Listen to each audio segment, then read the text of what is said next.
Does it take a specific type of individual? Yes, it takes someone who is very confident and who's not afraid to shake things up a little bit. So that's actually one of the points that was mentioned in the paper. To succeed, what the experience has shown in South Africa and elsewhere is entrepreneurs need to find a gap. They need to find an opportunity in an industry that no one has seen. So it requires someone who's curious, who's a bit, unconventional a little bit, to sort of understand an industry in detail and see an opportunity that no one else has seen, seeing a way of doing things that no one else has seen. So it's a bit of a disruptive mindset, if you will, that's important. And then there's also entrepreneurs who take on big businesses. And one of the comments that was made was that South Africans, in a way, are almost too respectful, like in the sense that big companies that are established don't get much, don't get challenged much in the way that, if you're a Discovery or you're R&B or whatever the case may be, people accept that you're big, so you're sort of almost untouchable. Whereas in other regions of the world, the sort of the big Goliath in industries are always challenged. There's always people out there pushing them around and trying to sort of do things differently and challenge them. And apparently that's not the case in South Africa. So Is there enough input here from corporates? Because I know, for example, there is one of the hotel groups in South Africa that under its umbrella has created a small business development sector marketing bed and breakfasts.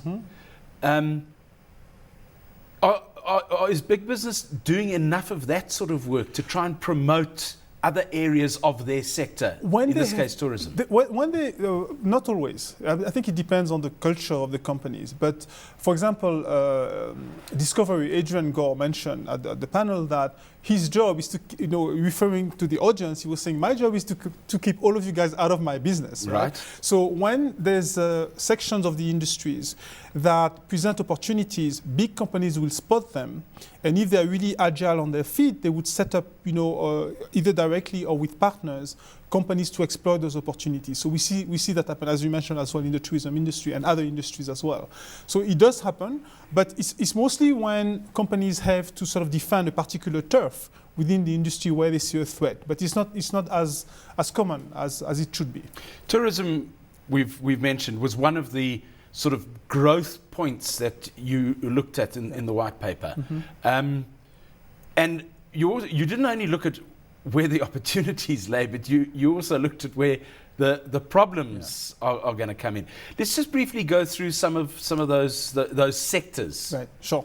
So tourism, a couple of things came up. I mean, first of all, there was a sort of a high-level challenge that South Africa has in tourism, which is that South Africa needs to distinguish itself much more in the sort of in the fray of tourism destinations. It's a fascinating country in the way that it has lots of different tourism experiences that it can offer.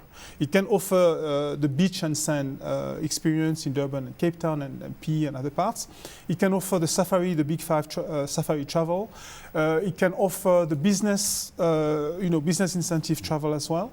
And the cultural travel as well. Goes back to the old Sator line, a world in one country. That's right. Yeah. That's right. But the problem is that when a country like South Africa competes for high spending visitors, it competes with lots of other destinations around the world, and it needs to be pretty good, or the best or pretty good in each of those different products, which is where South Africa pretty much has a problem, because it's kind of in the middle. It has all of those things to offer, but it's kind of in the middle of the fray, if you will, in those different products. For example, if you take the Big Five safari travel, there are experiences right next door in Botswana or further afield in Tanzania, Kenya, that are very, very high-end and potentially better experiences than in South Africa.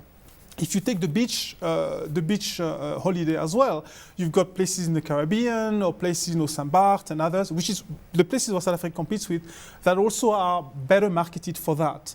And if you take the business and incentive travel, same thing. You have areas that promote safety, that promotes very efficient infrastructure and transport logistics that are better positioned than South Africa. South Africa has everything, but it's not enough in a global world to have everything. You have to be really good or better than the next guy in every single of those products. So that was one point that was mentioned.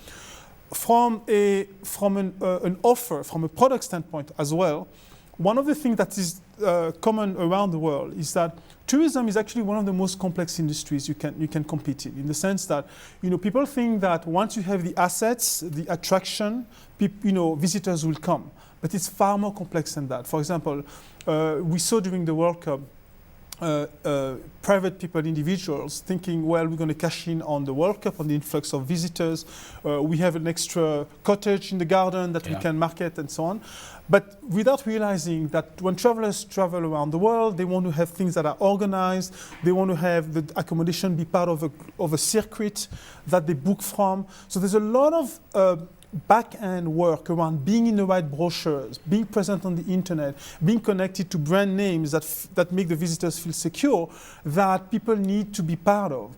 And so it's not just about having, transforming a cottage and having 2 rooms to rent, that you will succeed in tourism. So all of those issues are issues that need to be understood and need to be facilitated and discussed within the tourism community. But I would imagine that would be the same. These sort of issues come up more or less the same in every type of industry because you need to have exposure to your potential clients. That's right. Whatever the product is, whether it's tourism or textiles or the one that you were chatting about during the break, which you said is a fascinating one, is the IT and biotech section. Right. Let's just tell me a bit more about that. So, for example, one of the things that is a little bit frustrating is that the ICT and biotech industries basically come out of world-class research centers and universities, which luckily South Africa has, and few emerging markets has this quality of training. So UCT, WITS, and so on produce every year, really world-class researchers and computer programmers, in IT and so on. So what that means, so South Africa has a burgeoning IT sector of young people, very talented people, both in Cape Town and Johannesburg, who produce world-class, IT application or biotech products. But one of the things that's missing is, past the development stage, or same thing, past the prototype stage, there's a need for commercialization that is very, very complex, especially in the IT space where products typically have a 2 to 3 year window, where when you have a great, say, mobile phone application, typically in order to cash in on that and build a strong business around it, you have 2 to 3 years. Otherwise, someone else in the world, in the Ukraine or in India or in the States is going to come up and eat your lunch, right? And also, I suppose, by the nature of those particular industries, exactly, they are very fast. Happening so fast. Exactly, very fast paced. Yeah. Now, what are the challenges that South African IT and biotech entrepreneurs have? It's time and scale. Why? Because the regulations, for example, to commercialize their product is very, very difficult. The lack of venture capital, available and angel investing, as I talked about before, slows down the rate of growth and scale of those businesses. And very often those businesses have to go outside because the local market, whether it's a corporate market or the SME market, is relatively small. So in order to really scale, those companies need to go to Europe, they need to go to the US. So you have entrepreneurs who are usually technical people, who don't understand business that much, who are struggling to make ends meet because they don't have the right funding that they require, and who are dealing with regulations that slow the time to market, competing with other developers in other parts of the world who don't have those constraints. So very often, the ones who succeed leave. They leave immediately, they go to California, they go to Europe, whatever the case may be, in order to be able to keep up with the pace, right?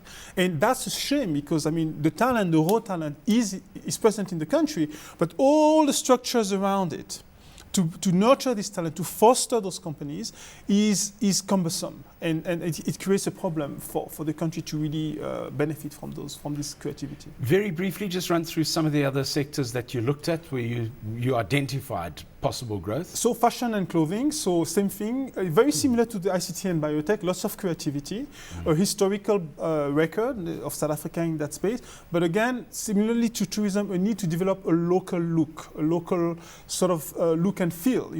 American fashion is different than European fashion, and South Africa, in instead of being a Me Too type of industry, should find its own look and create structures to commercialize. It's difficult sector to work in, though, because I think in the last year that sector has shed about 80,000 jobs. Absolutely, because especially on the manufacturing space, because it's competing with India and China, where all these countries have become the factories of the world. So, but that raises a very important point. As an entrepreneur, should you be looking at anything that would be competing against India or China, because